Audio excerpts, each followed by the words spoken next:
నమస్కారం ఫ్రెండ్స్.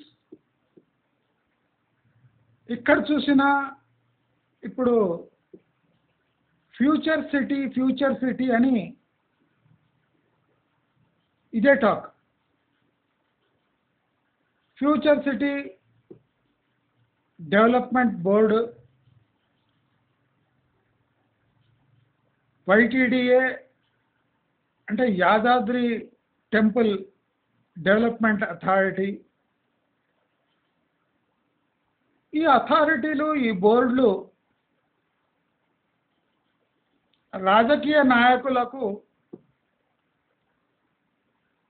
ఉద్యోగం కల్పించడానికి, తమ రాజకీయ పార్టీలకు పట్టు పెంచుకోవడానికి, తమ రాజకీయ నేతలకు ఒక పునరావాస కేంద్రముగా, ఎమ్మెల్సీ టికెట్ రాని వారికి అలాంటి బోర్డులలో సభ్యత్వం కలిగించి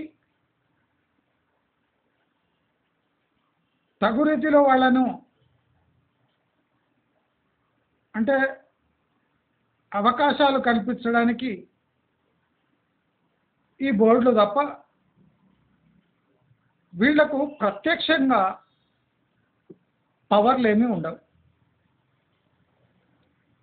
ఈ బోర్డులలో IAS ఆఫీసర్లు, IPS ఆఫీసర్లు, అడ్మినిస్ట్రేటివ్ స్టాఫ్, సీనియర్ అడ్మినిస్ట్రేటర్స్ ఎవరు ఉన్నా పైనుంచి ఆదేశాలు తీసుకోవడం తప్ప వీళ్ళు డైరెక్ట్గా చేయగలిగింది ఏమీ లేదు అని మనము స్పష్టంగా తెలుసుకోవాలి. ఈ ఫ్యూచర్ సిటీ గురించి ప్రచారం జరుగుతుంటే నాకు ఆశ్చర్యము, పాపము అనిపిస్తుంది. ఫ్యూచర్ సిటీ యొక్క ఫ్యూచర్ చాలా దూరంలో ఉంది, కానీ రాజకీయ పార్టీల యొక్క ఫ్యూచర్ చాలా దగ్గరలో ఉంది. ఫ్యూచర్ సిటీ యొక్క భవిష్యత్తు, రాజకీయ పార్టీ యొక్క భవిష్యత్తు రెండు ముడిపడి ఉన్నాయి. కాబట్టి ఈ ఫ్యూచర్ సిటీ, ఈ రాజకీయ పార్టీ యొక్క వయస్సు రెండు వేరువేరుగా ఉన్నాయి. Future city 20 years plus project, ప్రస్తుత రాజకీయ పార్టీ యొక్క వయస్సు 3.5 ఏళ్ళు మాత్రమే ఉండొచ్చు అని అనిపిస్తూ ఉన్నది. బహుశా ఈ 3 ఏళ్లలో రోడ్లు పూర్తి కావచ్చు. మన ఛానల్ ఈ ఏకపక్ష నిర్ణయాలు, అంటే ఆలోచన చేయకుండా తీసుకునే డిసిషన్స్, తొందరపాటులో తీసుకునే డిసిషన్స్, దీనికి బద్ధ వ్యతిరేక.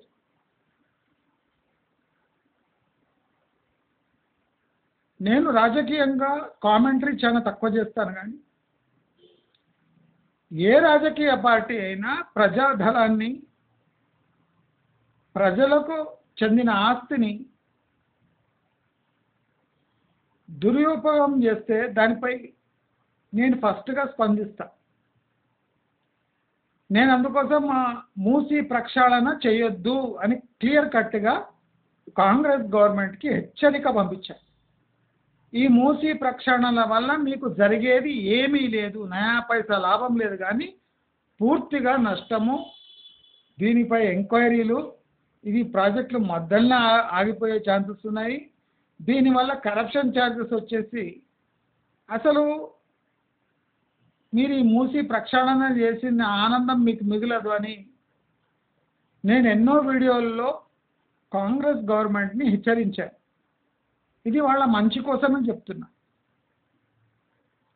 వాళ్ళు పవర్లో ఉన్నాము అని కొన్ని అనాలోచిత నిర్ణయాలు తీసుకున్నా దాన్ని గాడిలో పెట్టడం మన ఛానల్ ప్రత్యేకత, డ్యూటీ. కాబట్టి మనం ఇలా మాట్లాడక తప్పదు. బీఆర్ఎస్ గవర్నమెంట్ అరాచకాలు, ఫండ్స్ మిస్యూజ్,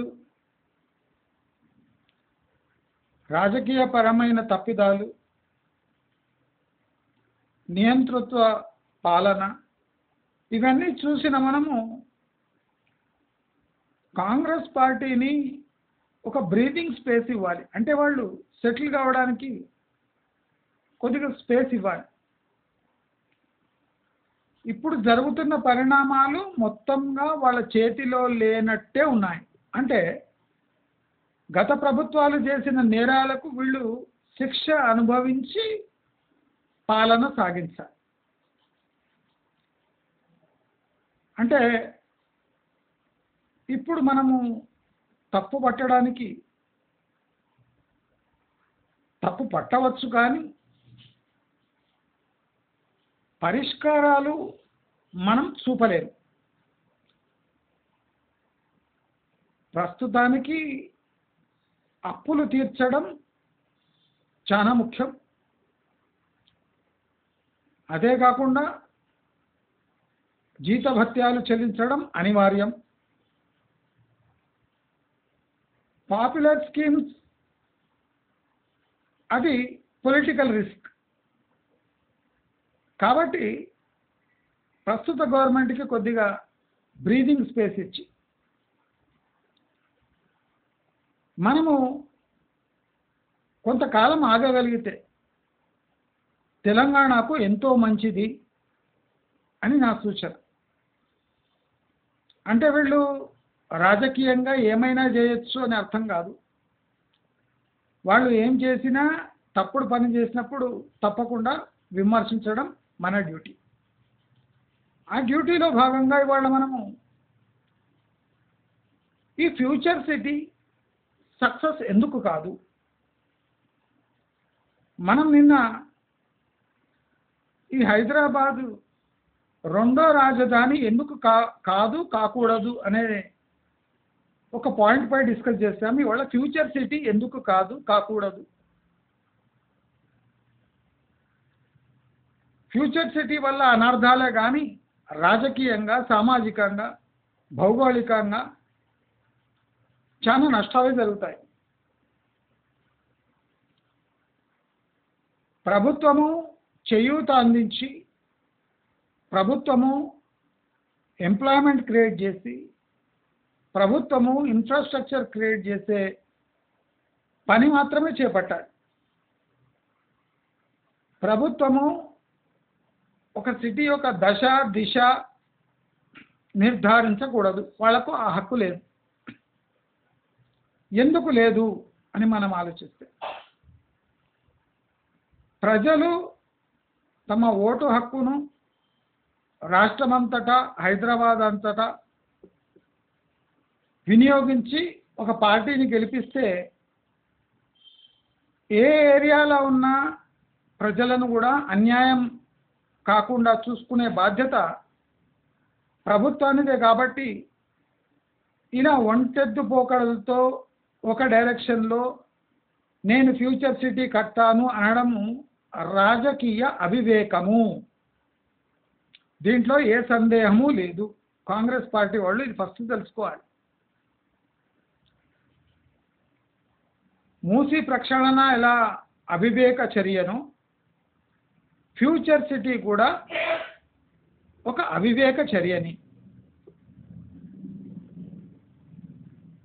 ఒక డైరెక్షన్లో ఒక సిటీ నిర్మాణం చేస్తాము అని తీర్మానం చేసుకొని కక్షగట్టి ఆ సిటీని నిర్మాణం కోసము సాయశక్తులా ప్రయత్నించడము మిగతా ఏరియా వాళ్లకు అన్యాయం చేసినట్టే అవుతుంది.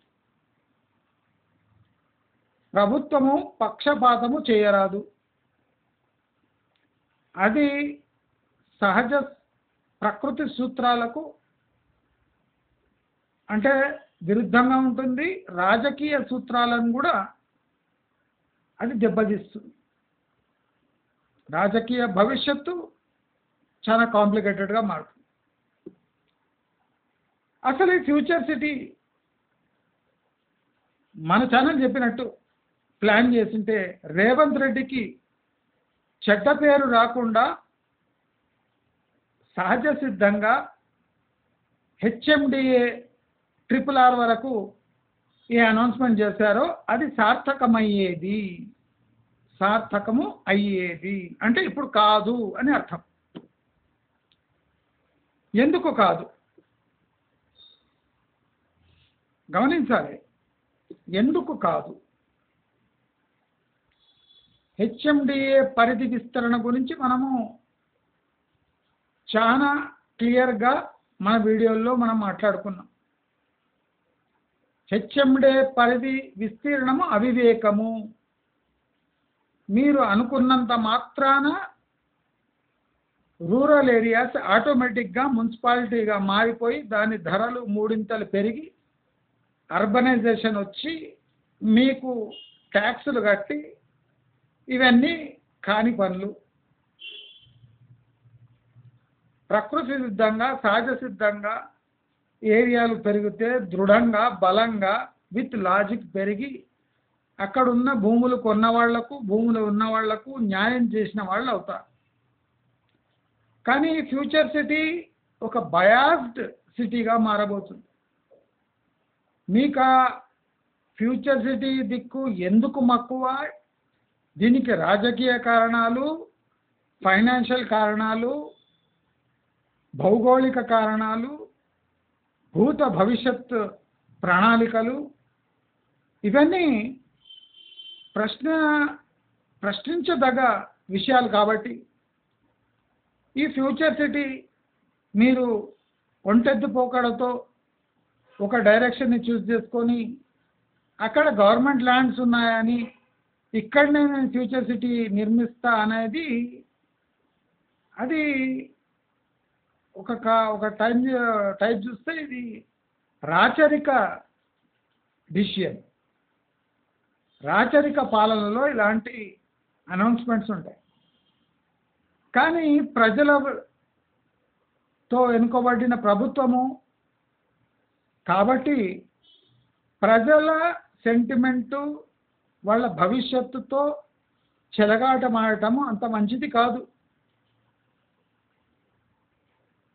రేవంత్ రెడ్డి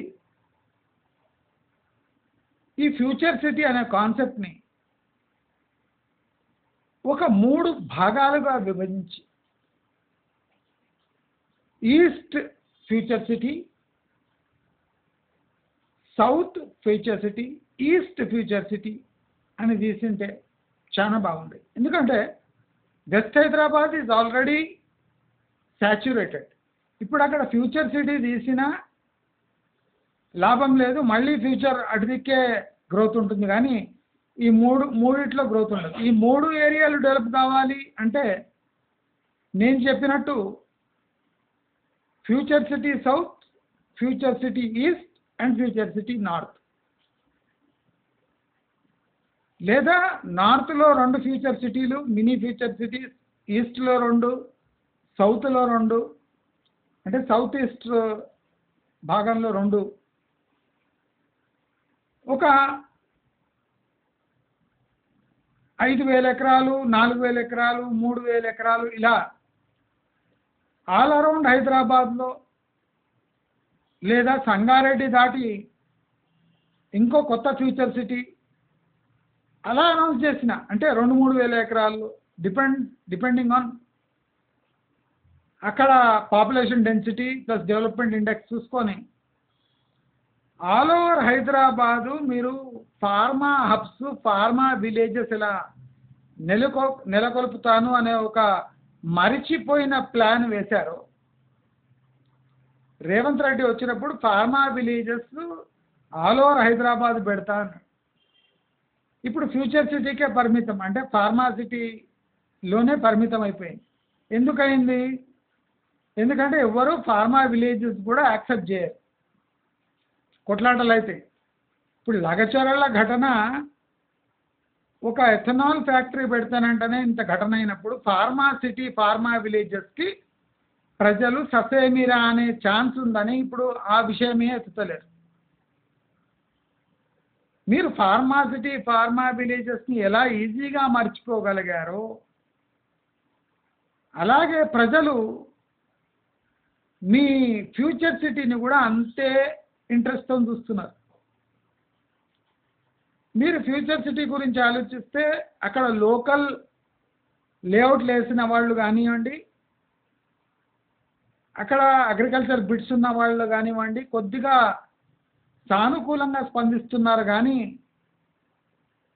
యావత్ హైదరాబాద్ ఫ్యూచర్ సిటీ గురించి మాట్లాడకుండా సైలెంట్గా ఉండిపోతుంది. అంటే దానికి ఏమర్థం అంటే ఈ ఫ్యూచర్ సిటీకి మా డెవలప్మెంట్కి ఏ సంబంధం లేదు కనుక ఇది ప్రభుత్వముతో నడిచే అంటే ఈ పార్టీలకు సంబంధించిన ఒక సిటీ కాబోలు అనే ఒక యాటిట్యూడ్ వచ్చేసింది. ఫ్యూచర్ సిటీ ఒక ఫ్యూచరు ఈ government plus Congress party decide చేస్తుంది అనే ఒక అభిప్రాయము యావత్ తెలంగాణలో హైదరాబాద్లో నెలకొంది కనుక ఫ్యూచర్ సిటీ గురించి ప్రభుత్వం ఆరాటపడ్డంత ప్రజలు ఆరాటపడటం లేదు. ఆరాట పడాలి అంటే నేను చెప్పినట్టు 2000 ఎకరాలలో 1500 ఎకరాలలో ఫ్యూచర్ సిటీ అనేది 3 వైపులా ఒక 6 భాగాలుగా విభజించి 3 వైపులా 6 భాగాలుగా విభజించి పేరుకైనా నామకరణం చేసి ఫ్యూచర్ సిటీ వస్తుంది అనే ఒక అనౌన్స్మెంట్ చేసింటే ఏ డైరెక్షన్లో ఉన్న వాళ్ళు సంతృప్తి పడి ఈ ప్రజెంట్ ఫ్యూచర్ సిటీకి భవిష్యత్తు ఉండేది. ఇప్పుడు ఎవరికీ లాభం లేకుండా ఇది రాజకీయ పరమైన డిసిషన్ అనుకొని ఈ వెస్ట్ హైదరాబాదు బిల్డర్స్ ఎవడు ఫ్యూచర్ సిటీ వైపు కన్నెత్తి చూడటం లేదు అంటే ఇది ప్రమాదకరమైన ఘంటిక. దయచేసి కాంగ్రెస్ పార్టీ వాళ్ళు రేవంత్ రెడ్డి వీళ్ళంతా కొద్దిగా కామ్గా వినండి నా మాట. మీరు ఒంటెద్దు పోకడతో ఫ్యూచర్ సిటీ మీరు ఎన్ని రోడ్లు వేసినా లేదా బోయింగ్ విమానం ఆ రోడ్డుపై దింపిన ఫ్యూచర్ సిటీ రాజకీయంగా మీకు లబ్ధి కాదు నష్టం చేకూర్చి ఫైనాన్షియల్ పరంగా కూడా నష్టం చేకూరుస్తుంది. మీరు చూడండి ఇప్పుడు ఫ్యూచర్ సిటీకి మీరు ఇన్ఫ్రాస్ట్రక్చర్ కోసం 1000 కోట్లు 100 కోట్లు ఖర్చు చేస్తే ఆ ఫ్యూచర్ సిటీ 20 ఏళ్ల తర్వాత డెవలప్ అయితే దానికి క్రెడిట్ ఉండదు, దానికి ఒక ఫైనాన్షియల్ వయబిలిటీ ఉండదు. ఆ ఫ్యూచర్ సిటీ ఎప్పుడు డెవలప్మెంట్ అవుతుంది అని ఎవడు ఇన్వెస్ట్ కూడా చేయడు. కాబట్టి ఫ్యూచర్ సిటీ అనేది మీరు 3 వైపులా 6 భాగాలుగా విభజించి మీరు జస్ట్ అనౌన్స్మెంట్ చేసిన అది సహజ సిద్ధంగా డెవలప్ అయి ఇన్వెస్టర్స్ వచ్చి పోటీ పడి సహజంగా గ్రో అయిన ఫ్యూచర్ సిటీలు హైదరాబాద్ హెచ్ఎండిఏ లిమిట్ విస్తరణను ఆటోమేటిక్గా బలపరిచి అక్కడ డిమాండ్ క్రియేట్ అవుతుంది. అంతేగాని మీరు ఆర్ఆర్ఆర్ వరకు నేను హెచ్ఎండిఏ చెప్పేస్తున్నా, 11 జిల్లాలను నేను కలుపుకోపోతున్నా, ఇన్ని మండలాలు కలుపుకోపోతున్నా అంటే అది కలపడానికి మీ ఉప్మా కాదు, పెసరట్టు కాదు, మీరు వేసేది మసాలా దోశ కాదు. అది సహజ సిద్ధంగా స్లోగా పెరిగి దాని వాల్యూ క్రియేట్ అయ్యి దాని కమర్షియల్ వయబిలిటీ వచ్చి ఇండస్ట్రియలైజేషన్ అయ్యి ఎంప్లాయ్మెంట్ క్రియేట్ అయ్యి ఆ ఎంప్లాయ్మెంట్ కాస్త హౌసింగ్ సెక్టర్ వరకు పోయి స్లో డెవలప్మెంట్ అయ్యే ఈ పరిణామాలు గల ఒక చర్య. మీరేం చేసిండ్రు? 4 రేడియల్ రోడ్లు, 4 రింక్ రోడ్లు, 2 హైవేలు, ఒక 6 లేన్ హైవే వేసేస్తే ఆ ఏరియా ఆటోమేటిక్గా రోడ్లపై పక్కన పండ్లు పూలు అమ్మేటోళ్ళు ఉంటారు కానీ ఇక్కడ కమర్షియల్గా ఈ ఏరియాస్ డెవలప్. కాబట్టి ఏ గవర్నమెంట్ వచ్చినా ఎవరున్నా ప్రజల గురించి ఆలోచించండి, ప్రజల మనోభావాలు ఆలోచించండి. మీరు శ్రీశైలం హైవేపై ఫ్యూచర్ సిటీ అని చెప్తే నార్త్ హైదరాబాద్ వాళ్ళు, ఈస్ట్ హైదరాబాద్ వాళ్ళు, వెస్ట్ హైదరాబాద్ వాళ్ళు అసహించుకుంటున్నారు. అసలు మీకు హక్కేముంది? ఒక ఏరియాలో డెవలప్, ఇప్పుడు వెస్ట్ హైదరాబాద్ని బీఆర్ఎస్ వాళ్ళు సంకన పెట్టుకున్నట్టు ఇప్పుడు కాంగ్రెస్ వాళ్ళు వచ్చి ఫ్యూచర్ సిటీని సంకన వేసుకున్నారని తిట్టుకుంటున్నారు. అంటే తిట్టుకుంటున్నారంటే రాజకీయంగా మీకు ఒక నష్టం చేసే చర్య తప్ప మీకు రాజకీయంగా బలం పెరగదు, మీ రెప్యుటేషన్ కూడా భారీగా డ్యామేజ్ అవుతుంది. అది కాకుండా ఇన్ఫ్రాస్ట్రక్చర్ కూడా వేస్ట్ అవుతుంది, దానిపై వడ్డీ పడుతుంటుంది, ఆ ఏరియా డెవలప్ కాదు. దయచేసి నా మాట వినండి, రేవంత్ రెడ్డి వరకు ఈ వీడియో పోయేటట్టు చూడండి. హెచ్ఎండిఏ వాళ్ళు ప్రక్షాళన చేస్తుండ్రు, విస్తరణకు ఎవడైనా విస్తరించవచ్చు. విస్తరణకు ల్యాండ్ ఉంది కనుక మీరు చెప్పే అవసరం లేదు, అది విస్తరిస్తుంది. ఏమంటే మీరు ట్యాక్స్ బ్రాకెట్లో తెస్తున్నారు దాన్ని, అంతే. హెచ్ఎండిఏ పరిధి పెంచి మీరు చేస్తున్న పుణ్యకార్యం ఏం లేదు అక్కడ. మీరు ఆ పుణ్యకార్యాలతో బాటు ఈ 3 డైరెక్షన్లో 6 భాగాలుగా మీరు future cities, mini future cities, south, east, north ఇలా ఫ్యూచర్ సిటీస్ ఇలా అనౌన్స్ చేస్తే ఏదో గుడ్డిలో మెన్నల పాకుతూ తమ పరిధిని దాటకుండా, అంటే లోకల్ పాపులేషన్ దాన్ని అడాప్ట్ చేసుకొని ఆ లోకల్ పాపులేషన్ అక్కడ భూములు కొని, ఎందుకంటే ఇప్పుడు ఫ్యూచర్ సిటీ అక్కడ కడుతుందంటే వెస్ట్ రోడ్ అక్కడ ల్యాండ్స్ అని అమ్ముకొని ఇక్కడ రావాలి, ఈస్ట్ రోడ్ ల్యాండ్స్ అమ్ముకొని రావాలి, లేదంటే ఒక 40-50 కిలోమీటర్లు వచ్చి ఇన్వెస్ట్ చేయాలి. అందుకోసం ఫ్యూచర్ సిటీ కుంటుతూ దగ్గుతూ నడుస్తుంది. మీరు నేను చెప్పినట్టు ఫ్యూచర్ సిటీ 3 డైరెక్షన్స్లో అనౌన్స్ చేసింటే, లేదా సంగారెడ్డి దాటినాక వెస్ట్ హైదరాబాద్లో కూడా ఒక మినీ ఫ్యూచర్ సిటీ అని పెట్టేసింటే పేరు నామకరణం చేయండి ఫస్ట్. రియల్ ఎస్టేట్ వాళ్ళు ఎట్లన్నా అందుకుంటారు దాన్ని. దయచేసి ఒక సిటీ గ్రో కావాలంటే లాజికల్గా ఆలోచించాలి అని ప్రస్తుత పార్టీని కోరుతూ, చీఫ్ మినిస్టర్ని కోరుతూ తగు చర్యలు తీసుకుంటే మాత్రమే మీ హెచ్ఎండిఏ పరిధి విస్తరణకు ఒక అర్థము పర్థము ఉంటుందని కోరుతూ, చెప్తూ, సూచిస్తూ నమస్కారం.